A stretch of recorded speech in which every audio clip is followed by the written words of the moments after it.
തൃശ്ശൂർ ഒല്ലൂർ ടൗണിൻ്റെ സെൻറ്ററിൽ തന്നെ സൂഫി മന്തി റെസ്റ്റോറൻ്റ് ഉണ്ട്. നല്ല പാർക്കിംഗ് സൗകര്യവും ഒരുപാട് പേർക്ക് ഇരിക്കാവുന്ന ഡൈനിങ് ഏരിയ ഉണ്ട്. ഞാനിവിടുന്ന് ഓർഡർ ചെയ്തത് ബീഫിൻ്റെ ഗ്രിൽഡ് ബീഫ് മന്തി 280 രൂപ പ്ലസ് ഷവായ് ചിക്കൻ 130 രൂപ. ബീഫിൻ്റെ കാര്യം പറയാനാണെങ്കിൽ നല്ല ടേസ്റ്റി ആയിട്ടുള്ള ബീഫാണ്.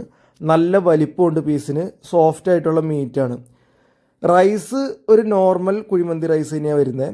പിന്നെ ഷവായ് ചിക്കൻ്റെ കാര്യം പറയാനാണെങ്കിൽ മുകളിൽ നല്ല മസാലയൊക്കെ തേച്ച് പിടിപ്പിച്ചിട്ടുണ്ട്. അപ്പോൾ ഈ മസാല ഇച്ചിരി പുളിയാണ്. ചിക്കൻ്റെ മീറ്റിനൊന്നും അധികം പുളിയില്ല. അപ്പോൾ പുളിയുള്ളവർക്കാണ് ഇത് ഭയങ്കരമായിട്ട് ഇഷ്ടപ്പെടുള്ളൂ. എനിക്ക് പേഴ്സണലി ഇച്ചിരി പുളി കൂടുതലായിട്ട് തോന്നിയത്. ബാക്കി ബീഫിൻ്റെ മന്തിയൊക്കെ നല്ല ടേസ്റ്റി ആയിട്ടുള്ള മന്തിയാണ്. എനിക്ക് വളരെയധികം ഇഷ്ടപ്പെട്ടു ഈ ബീഫിൻ്റെ മന്തി. ലൊക്കേഷൻ കിട്ടാനായിട്ട് ഗൂഗിൾ മാപ്പിൽ സൂഫി മന്തി റെസ്റ്റോറൻറ്റ് ഒല്ലൂർ ടൗൺ എന്ന് സെർച്ച് ചെയ്യുകയാണെങ്കിൽ നിങ്ങൾക്ക് ലൊക്കേഷൻ കിട്ടും.